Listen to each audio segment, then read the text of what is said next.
Vem comigo on timer, vamos para mais uma aula. Vamos falar nessa aula sobre o nosso Banco Central. Vamos começar? Então vamos lá. O Banco Central, também chamado de Bacen, ou a gente pode ver a sigla BC, tá? É o considerado Banco dos Bancos. Ele exerce o papel de secretaria do Conselho Monetário Nacional. Então lembra que a gente viu na última aula que o Conselho Monetário é o órgão máximo do sistema financeiro, ele vai determinar como que o mercado tem que funcionar, e o Banco Central é aquele que vai executar as determinações do Conselho Monetário. Então, ele possui sede e foro em Brasília, no Distrito Federal, e atuação em todo o território nacional, embora suas representações estejam restritas às capitais dos estados do Rio Grande do Sul, Paraná, São Paulo, Rio de Janeiro, Minas Gerais, Bahia, Pernambuco, Ceará e Pará. Então, ele atua em todo o território nacional, por isso que ele é chamado de Banco Central do Brasil. Porém, ele tem algumas representações nas principais capitais do país, tá certo? Ele é considerado uma autarquia, né? O que é uma autarquia? É uma entidade de direito público com autonomia econômica, técnica e administrativa, embora ela seja fiscalizada e tutelada pelo Estado, o qual eventualmente lhe fornece recursos e constitui órgãos auxiliares de seu serviço. Então, todo o recurso que vem para o Banco Central, por parte do governo, vem lá do Ministério da Economia ou Ministério da Fazenda, né, como é chamado agora. E ele tinha esse vínculo direto com o Ministério da Fazenda. E isso mudou em 2021. Ele passou a ter uma autonomia. Nós já vamos falar sobre isso. O Banco Central, ele é o principal executor das diretrizes do Conselho Monetário Nacional.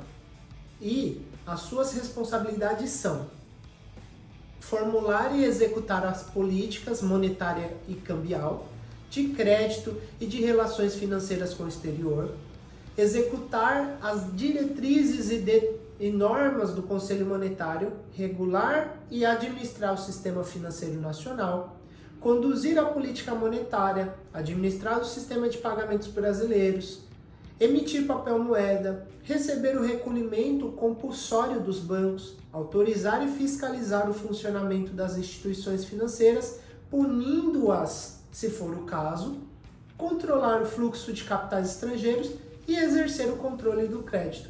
Então, percebe que as responsabilidades do Banco Central, elas são executoras. Nós vimos na última aula sobre o Conselho Monetário que o Conselho Monetário é o pai, e ele que determina, ele que obriga, ele que coordena, ele que dá a diretriz. Já o Banco Central, nós falamos na última aula desse macete para você não confundir, o Banco Central, ele é o filho que vai executar aquilo que o pai ordenou, vai executar aquilo que o pai pediu, que vai fiscalizar para ver se as coisas estão saindo como o pai determinou, tá? Então, se a gente lembrar dessa relação de pai e filho, a gente não precisa decorar tudo isso daqui, porque é muito difícil você decorar tudo isso. Mas quando a gente chega lá na questão, a gente consegue bater o olho e já ver, opa, calma aí, essa atividade, essa responsabilidade remete a uma autoridade maior, como de um pai.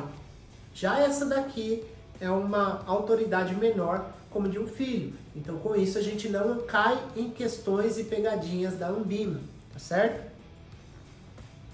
Sobre a autonomia do Bacen, como eu comecei a comentar sobre isso. Então, a autonomia do Bacen, ela dispõe sobre os mandatos do presidente do Banco Central e os diretores sobre os objetivos da instituição. E essa autonomia, ela foi definida pela Lei 179 de 2021. E ela fez algumas alterações em outras duas leis, que foi a 4595 e a 1964. Tá? Então, ali essas leis foram as que criaram o Banco Central, e em 2021 o presidente, no caso era o Jair Bolsonaro, ele autorizou uma um tipo de mandato do Banco Central, né, em relação aos diretores e o presidente do Banco Central, ele determinou que eles tivessem autonomia, ou seja, eles podem trabalhar com muito mais autonomia, fazer aquilo que eles quiserem, na hora que eles quiserem, desde que eles não passem por cima das determinações do Conselho Monetário Nacional. Então, a partir de 2021, o Banco Central passou a ser classificado como uma autarquia de natureza especial, caracterizada pela ausência de vinculação a ministério. Antes ele era vinculado ao Ministério da Economia, que hoje é chamado de Ministério da Fazenda. Mas, a partir de 2021, encerrou esse vínculo direto com o governo, tá? De tutela ou subordinação hierárquica. Até então, o Banco Central era vinculado ao Ministério da Economia. Hoje é chamado de Ministério da Fazenda, tá? Eu estou repetindo essas coisas porque pode cair lá na sua prova, tá certo? E cada vez que um presidente assume o mandato dele, o presidente da República, ele escolhe ali os seus ministros e ele pode mudar o nome do ministério, se for o caso. E foi o que aconteceu nessa última eleição, tá? O principal objetivo da instituição, ou seja, o Banco Central, continua sendo assegurar a estabilidade de preços. Isso aqui quer dizer controlar a inflação, tá? Então a inflação é o aumento generalizado dos preços. Quando o Banco Central tem como principal objetivo assegurar a estabilidade dos preços, ele quer dizer que ele vai manter a inflação sob controle, para que os preços não disparem da noite para o dia, né? Como está acontecendo em alguns países, como a Venezuela, por exemplo, onde o preço das coisas é exorbitante e as pessoas não têm condições de pagar por produto nenhum. Por mais básico que seja o produto, o preço é alto demais. Então, aqui no nosso país, o principal objetivo do Banco Central é controlar a estabilidade dos preços, ou seja, manter a inflação sob controle. É o principal objetivo dele, tá certo? E isso veio muito claro lá nessa nova lei, onde deu ali autonomia para o Banco Central. Além da estabilidade de preços, ele também vai zelar pela estabilidade e pela eficiência do sistema financeiro. Ele também vai fiscalizar as instituições financeiras para saber se elas estão fazendo tudo conforme as determinações do Conselho Monetário Nacional, como nós vimos na aula passada. Ele também vai suavizar as flutuações do nível de atividade, ou seja, atividade econômica não pode uma hora estar lá em cima, outra hora estar lá embaixo, uma hora a gente está bem, uma hora está em crise. A gente tem que ter uma estabilidade também na atividade econômica. Isso quer dizer que as empresas estão funcionando bem, quer dizer que as pessoas estão tendo recurso suficiente ali para se manter, quer dizer que há quantidade de dinheiro suficiente na economia para movimentar a economia. Então, tudo isso são flutuações do nível de atividade econômica.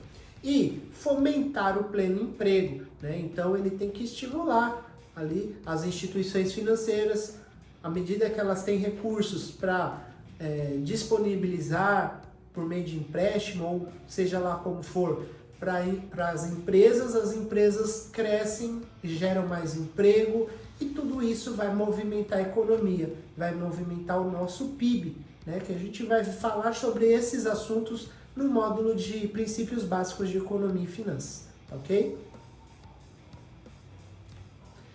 Sobre as metas do Banco Central. Então, as metas relacionadas ao controle de inflação, elas são anuais. Como nós vimos na última aula, todos os anos o Conselho Monetário determina a meta de inflação.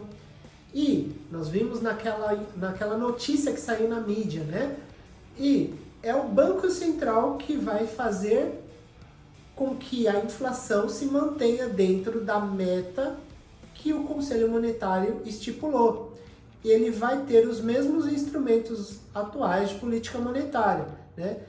Ou seja, através da política monetária é que ele vai fazer com que a inflação se mantenha ali sob controle e atinja a meta estipulada pelo Conselho Monetário Nacional.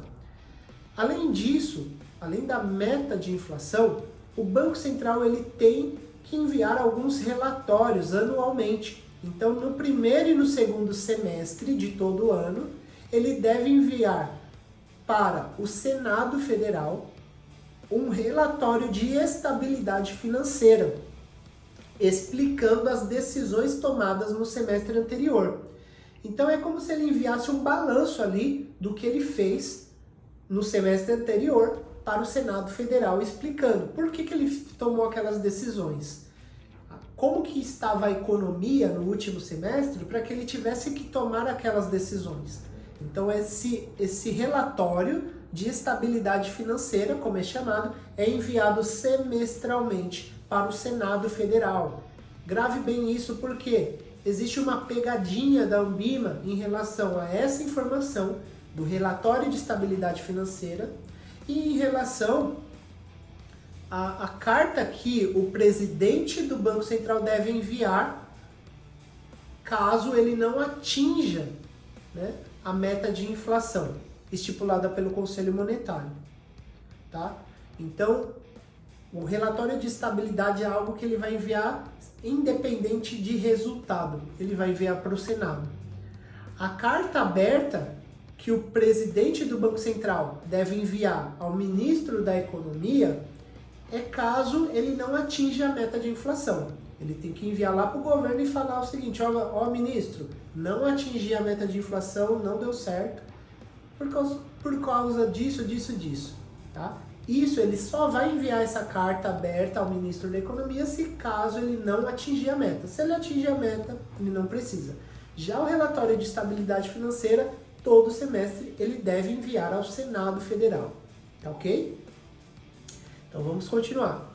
O Banco Central ele é composto por um presidente e 8 diretores, todos indicados pelo presidente da República e aprovados pelo Senado. E as diretorias do Banco Central são cada um daqueles 8 diretores, né? Diretoria de Administração, Diretoria de Assuntos Internacionais e Gestão de Riscos Corporativos, Diretoria de Fiscalização, Diretoria de Organização do Sistema de Resolução, Diretoria de Política Econômica, Diretoria de Política Monetária, Diretoria de Resolução, Diretoria de Relacionamento, Cidadania e Supervisão da Conduta. Cada um desses diretores, junto com o presidente do Banco Central, é que vão tomar todas as medidas e fazer com que as determinações do Conselho Monetário sejam executadas. Tá ok?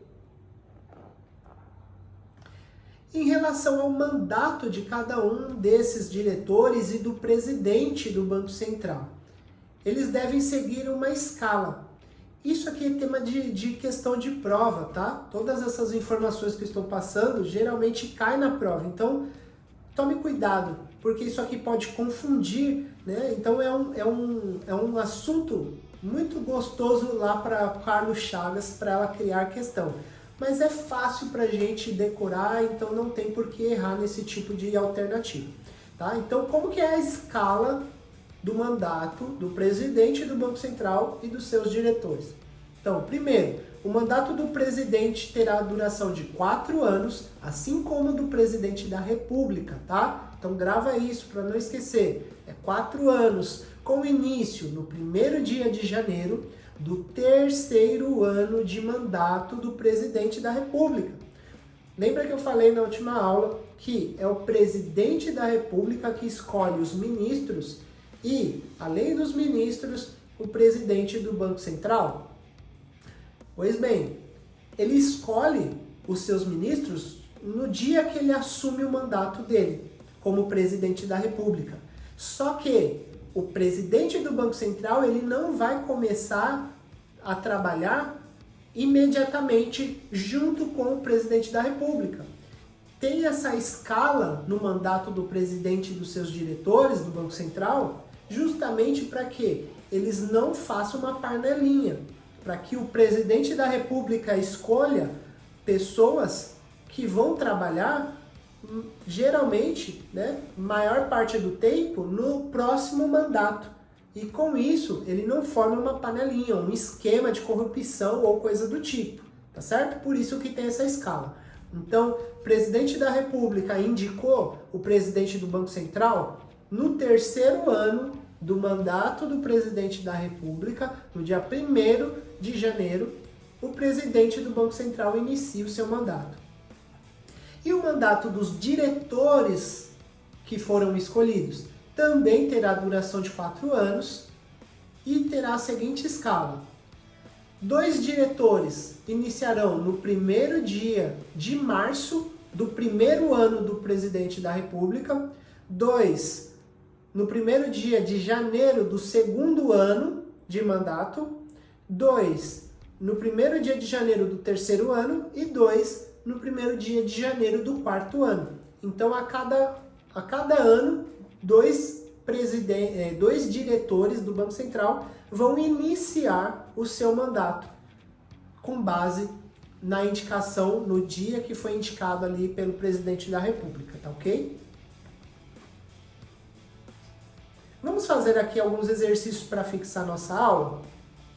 O primeiro exercício ele é referente à Lei 179, aquela que deu autonomia para o Banco Central. Ele diz o seguinte: a Lei 179 definiu os objetivos do Bacen e dispôs sobre a autonomia e sobre a nomeação e a exoneração do seu presidente e dos seus diretores. Como desdobramento da referida lei, o Banco Central do Brasil passou a ser e, semestralmente, o presidente do Banco Central do Brasil deve apresentar para o o relatório de inflação e o relatório de estabilidade financeira. Complete corretamente e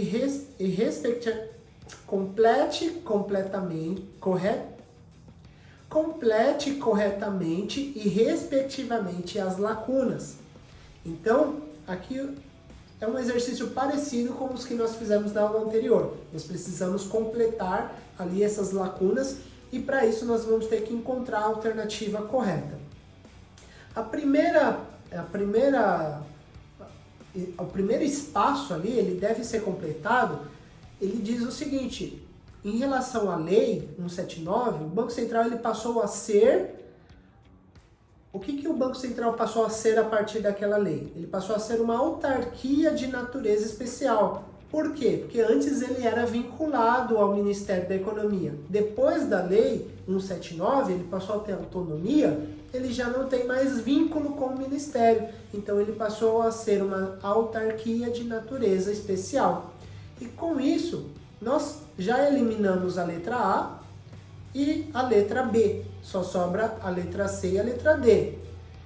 A segundo espaço ali que nós temos que preencher diz o seguinte: o presidente do Banco Central do Brasil ele deve apresentar para quem que o presidente do Banco Central apresenta o relatório de inflação semestralmente. Como eu havia dito, ele vai apresentar todo semestre para o Senado Federal o relatório de estabilidade financeira, tá? Então, o que nos dá aqui a letra D como alternativa correta? Autarquia de natureza especial e Senado Federal. Vamos ver mais um exercício. Ele diz o seguinte: a partir da autonomia do Banco Central do Brasil, concedida pela Lei 179, os membros da diretoria colegiada, que são o diretor, o presidente e os 8 diretores, né, passaram a ser nomeados, letra A, para um mandato fixo de 4 anos, coincidentes com o mandato do presidente, ou mandato presidencial. Ou seja, o presidente começa, no primeiro ano já começa o presidente do Banco Central e os 8 diretores, e eles vão encerrar também a carreira juntos? Não, né? Nós vimos que não é assim. Não pode, porque senão vai formar uma quadrilha, ele vai formar uma panelinha, né? Então a letra B, para um mandato fixo de 6 anos, aqui a gente já sabe que não é. É 4 anos igual presidente da República. Então a letra B e a letra D a gente já descarta, só nos sobra a letra C. Um mandato fixo de 4 anos não coincidentes com o mandato presidencial. E com isso nós encerramos essa aula. Eu espero que você tenha gostado. Te vejo na próxima. Até mais!